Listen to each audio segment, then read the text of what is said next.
Una ricetta super veloce con qualcosa di veramente tipico.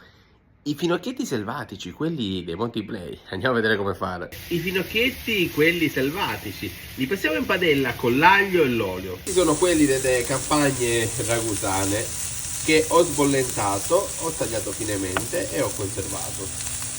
Adesso li andiamo a unire a dell'ottima salsa. Pomodorini del Vesuvio.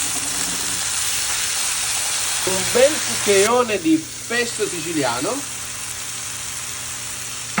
e aggiungeremo l'acqua di cottura per andare a condire i nostri spaghetti. Nel frattempo cuoce la pasta, poteva mancare la mollica, eccola qua, la stiamo attorrando e adesso quasi a metà cottura prendiamo questi spaghetti, vedete, e li mettiamo qua.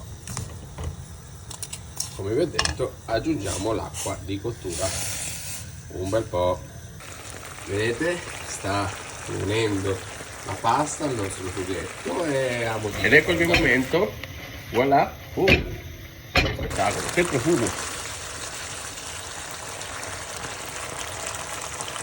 piatto pronto, wow, non mi rimane che godermelo. Buon appetito a me.